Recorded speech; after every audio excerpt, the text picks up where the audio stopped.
لیجیے عبد الواحد وفا کوانی کا ایک انشائیہ سماعت فرمائیے۔ یہ آج 5/2/2024 کو تحریر کیا گیا ہے۔ اس کا عنوان ہے آپ ہی کی طرح۔ ملاحظہ فرمائیں، طالب شکیل، ناہید، رخسانہ، شاہانہ اور امتیاز ہسٹری کے طالب علم طالبات تھے۔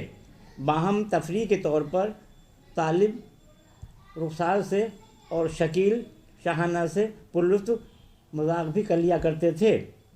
ناہید امتیاز کو چاہنے والوں میں مشہور تھی۔ جس دن ہسٹری کے پیریڈ میں لیکچرار کرن ناز کی وجہ سے کسی وجہ سے نہ آ پاتی تو یہ سب باہم ہسٹری سے متعلق سوال معلوم کرتے۔ ایک روز لیکچرار کے نہ آنے کی بابت معلوم ہوا تو طالب نے رخسار سے کہا، اچھا آپ خلیفہ سلمان بن عبد الملک کے اخلاق و عادات کے بارے میں کیا جانتی ہیں، بتائیں گی؟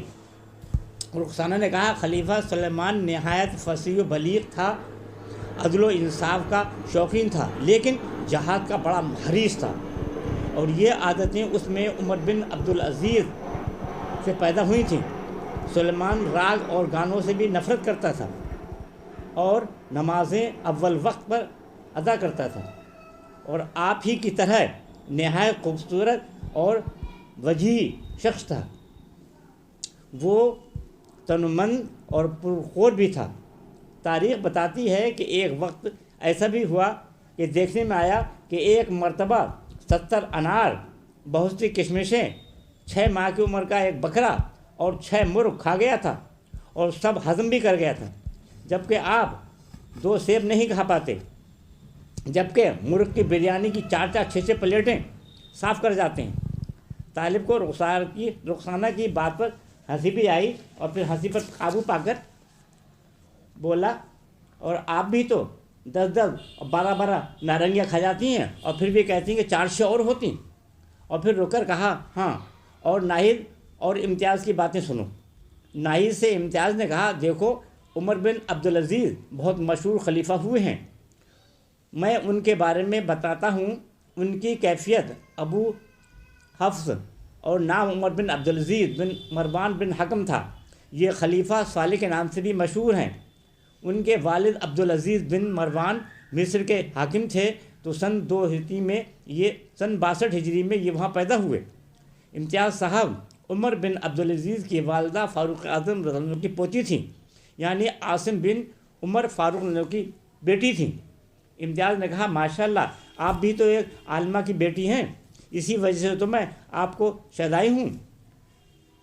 ناہید شرما گئی اور پھر کہنے لگی، عمر بن عبدالعزیز عبد الملک بن مروان کے بعد خلیفہ ہونے والے تھے، لیکن ان کا انتقال عبد الملک کی زندگی میں ہی ہو گیا، یوں خلیفہ نہ بن سکے۔ اور ان کے بارے میں تاریخ میں ہے کہ بچپن میں گھوڑے نے ان کو لات مار دی تھی تو ان کے چہرے پر اس کے زخم کا نشان تھا۔ بچپن ہی میں عمر بن عبدالعزیز کے باپ نے ان کو مدینہ منورہ میں بھیج دیا تھا، اور وہاں ان کی تربیت ہو رہی تھی۔ علماء مدینہ کی صحبت میں ان کی عمر کا ابتدائی حصہ گزرا۔ مدینہ ہی میں انہوں نے علوم دینیہ حاصل کیے، اور کہا جاتا ہے کہ اگر وہ خلیفہ نہ ہوتے تو ائمہ شرع میں ان کا شمار ہوتا اور بہت بڑے امام بنتے۔ مدینہ میں وہ عبیداللہ بن عبداللہ کے یہاں رہ کر تربیت حاصل کر رہے تھے۔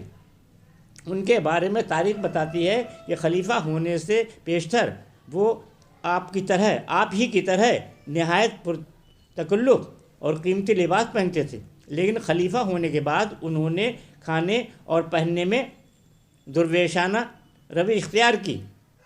درمیان میں امتیاز نے کہا، تو کیا میں بھی تعلیم پا کر درویشانہ روش اختیار کروں گا تو تم قبول کرو گی؟ تو ناہید نے کہا، یہ تو وقت ہی بتائے گا، اور اس نے اپنی گفتگو کا سلسلہ جاری رکھتے ہوئے کہا، ان کے والد کا خیال انتقال ہوا تو وہ مدینہ ہی میں تھے۔ عبدالعزیز کی وفات کا حال سن کر عبد الملک بن مروان خلیفہ وقت نے ان کو دمشق بلا لیا اور اپنی بیٹی فاطمہ کے ساتھ شادی کر دی۔ یہ سن کر فوراً امتیاز نے کہا، تم مجھ سے شادی کرو گی؟ اچھا، جیسی تمہاری مرضی۔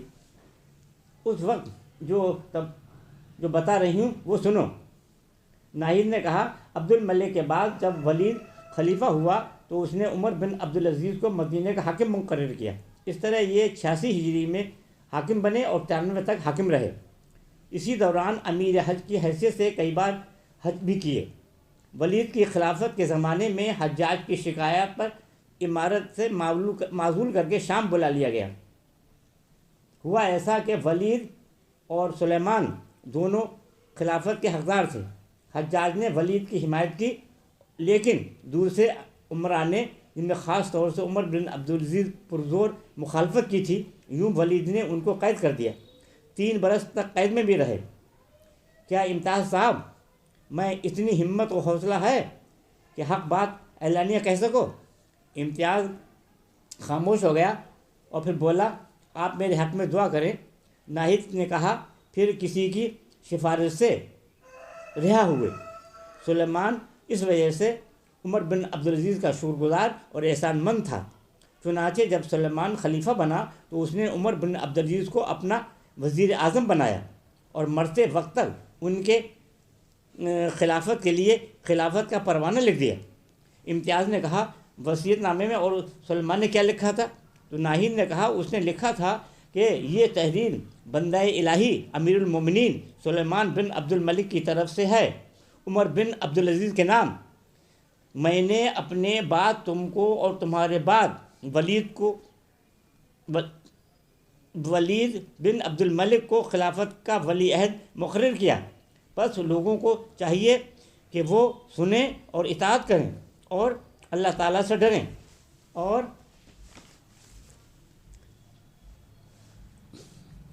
اختلاف نہ کریں تاکہ دوسروں کو تمہارے مغلوب کرنے کی ذمہ نہ ہو۔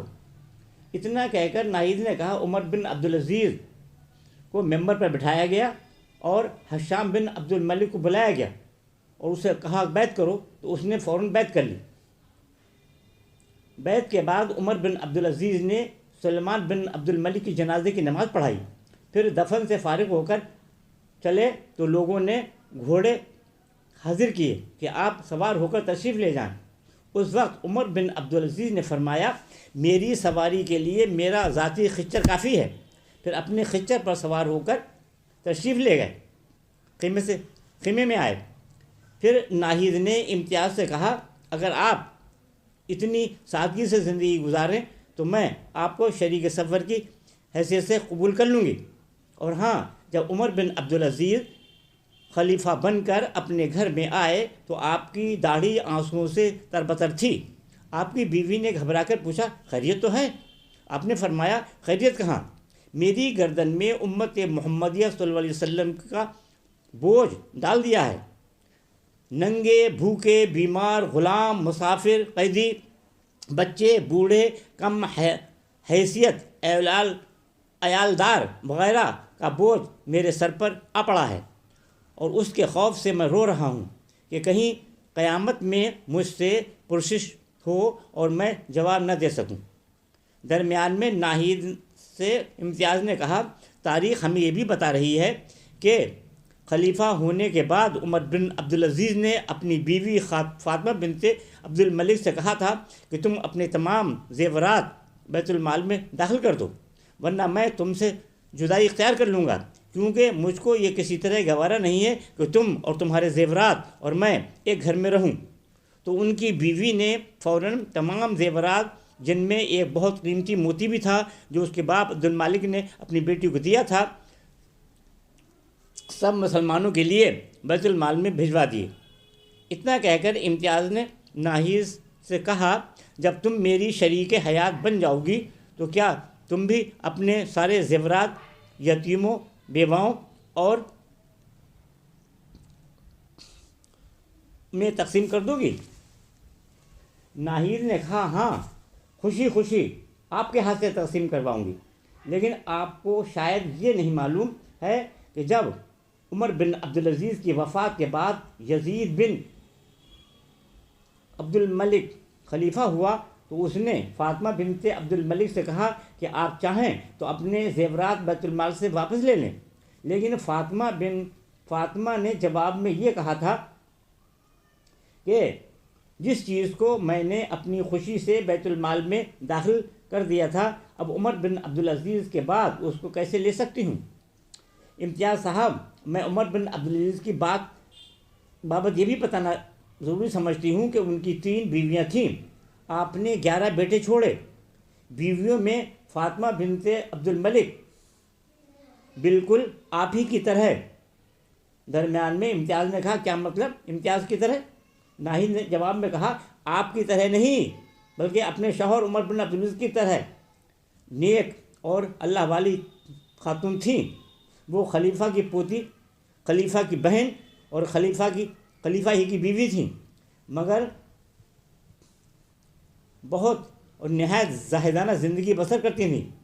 آپ کے ایک صاحبزادے عبد المالک بالکل اپنے باپ کے نمونے پر تھے، اور عمر بن عبدالعزیز نے جو ترکہ چھوڑا تھا اس کا کل مقدار 21 دینار تھی۔ ان میں سے چند دینار کفن و دفن میں صرف ہوئے اور باقی بیٹوں میں تقسیم کر دیے گئے۔ آخر میں ایک مزیدار بات سنو، وہ یہ کہ عمر بن عبدالعزیز نے 11 بیٹے چھوڑے اور حشام بن عبد الملک نے بھی 11 بیٹے چھوڑے، مگر عمر بن عبدالعزیز کے ہر ایک بیٹے کو باپ کے ترکے میں سے 1 دینار ملا، جبکہ حشام بن عبد الملک کے بیٹوں میں سے ہر ایک نے باپ کے ترکے میں سے 10 لاکھ درہم پائے۔ لیکن امتیاز صاحب، تاریخ ہمیں یہ بھی سبق دے رہی ہے کہ عمر بن عبدالعزیز کے بیٹوں میں